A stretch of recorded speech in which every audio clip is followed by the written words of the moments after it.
In this video, I'm going to show you the process that I go through for a Turo renter self-checkout. Stay tuned.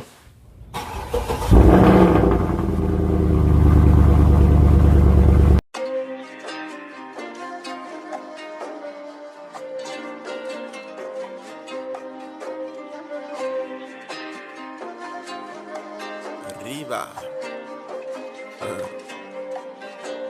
I want the bad forever, ever, ever, ever, ever. I want the bad forever. I want the bad forever. I want the bad forever, ever, ever, ever. What's up, everybody? It's your boy Car Guy back at it again with another video. If you're new to this channel, thank you so much for watching. If you don't mind, please like and subscribe. It helps me out a lot, and I do greatly appreciate it. If you haven't checked out the rest of my videos in this Turo Chronicles series that I'm doing, the reason I started this is because I felt like people more experienced in the game kind of miss some of the little minute things that people on a daily basis go through renting the cars on Turo. So I'm going to fill that gap, or at least I'm trying to. I'm new to this. I started this back in November of 2021. You can go back and check out my first video. Click the banner in the top right corner. It'll take you right to it. But yeah, that's why I started this series. This is video 6, I believe. So yeah, if you would like to check out the rest of them, please go back and check them out. Watch them in order if you want, or you can continue to watch this one. Doesn't really matter to me. So like I said before, in this video, I'm going to walk through the process that I go through for a Turo renter self-checkout. I went through in the last video the Turo self-check-in, and yeah, so this is the continuation of that. So basically, it's not too much different than a standard pickup. The difference being that you're not there personally to actually inspect the vehicle at the moment that they're dropping it off, and that's basically it. So that's the only real difference from a renter standpoint. Now, as far as process goes, I do a much more thorough inspection. Not much more thorough, but I do a couple of different things than my standard drop off, simply because I'm not there to pick it up at the time. So what do? First things first, it depends on where they're dropping it off at. So there's multiple things that people have done before. People have dropped it off at my dad's shop that I talked about in my previous videos, or people have just dropped it off at the airport. Now, airport does offer a daily parking rate, and I think before I said it was like $11. I think it's actually like $20. For some reason it says daily, but it's by the hour, which is weird. So if you go more than 5 hours, it charges a full daily rate, which is $20 or $19. Do I charge for remote drop-offs? No. Here's why. They're doing me a service because their flights are at odd hours of the day, and I am not able to be of service at those times. So if you check out my previous video, Turo self-check-in, my hours of operations are between 7 a.m. and 7 p.m. So if a person comes outside of that window, they do self drop-off. Now, I strongly advise my people or my renters to drop off at my dad's shop, simply because it's not free, but it's a rate that I'm already paying. Whereas if not, I would have to pay for the car to be picked up, or I would have to pay to pick the car up out of the airport parking, which isn't too much of a big deal, especially since if they're doing a self check-in, they have to pay to get it out of the parking. So I kind of do my part in paying to get it out of the parking when when it's a pickup. So I bite the bullet on it. It is what it is.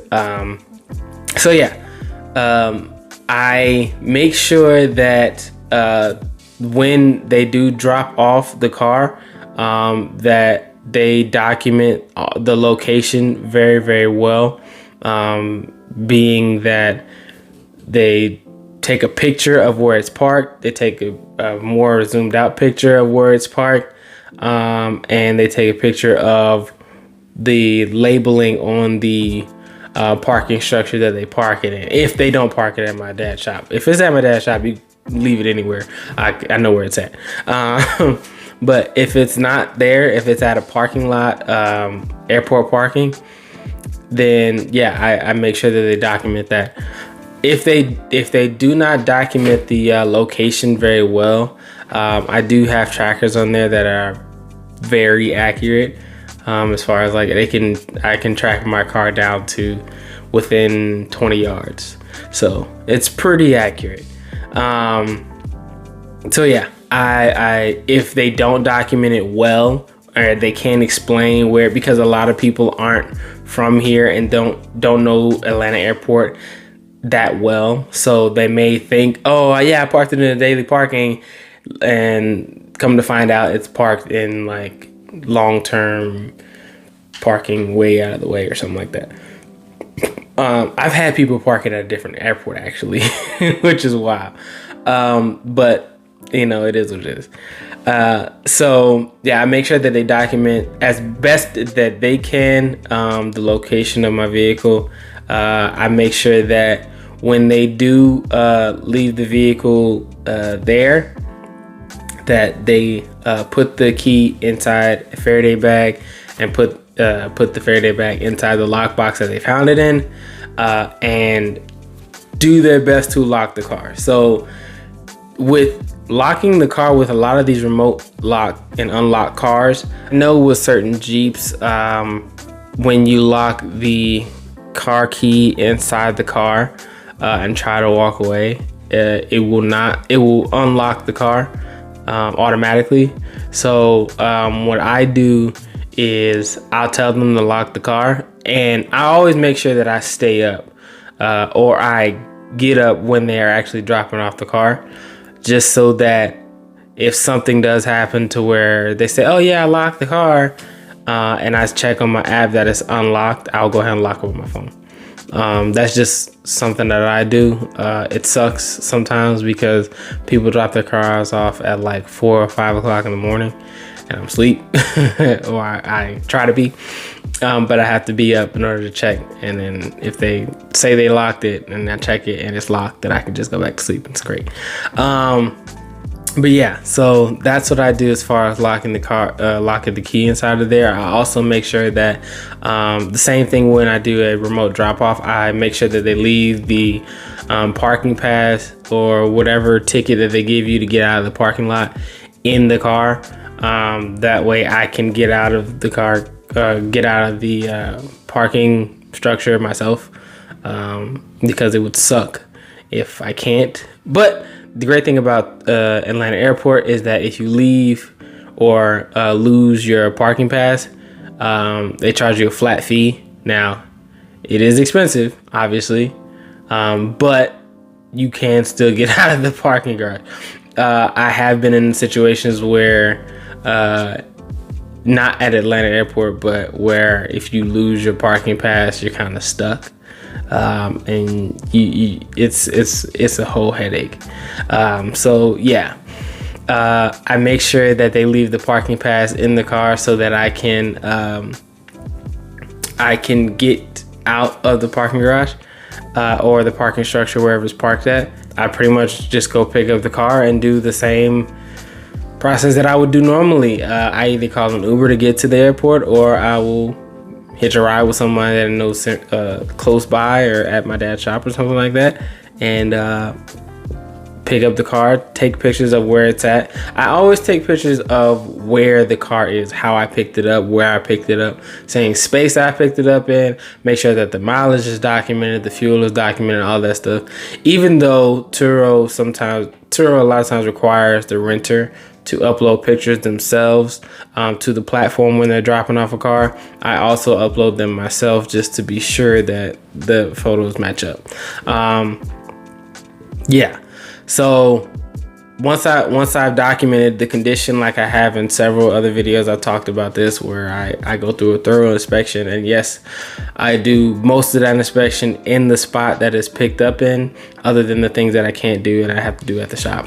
But once that is done, I will take it back to the shop, finish and complete the inspection, get the car clean, get it sanitized, and I am on my way. That's pretty much it. I mean, I don't really do anything differently as far as doing a self check-in pickup or a self checkout pickup. It's pretty standard. Now, where we run into issues is where if the vehicle has an issue and for whatever reason they say they parked it illegally and it got picked up, or it went to an impound lot for some reason, that's when we have an issue. Now, thankfully, I haven't run into that issue. If that does happen, I do get a notification on my phone that my car is moving and it's not on. So if it's being towed anywhere, I will know about it.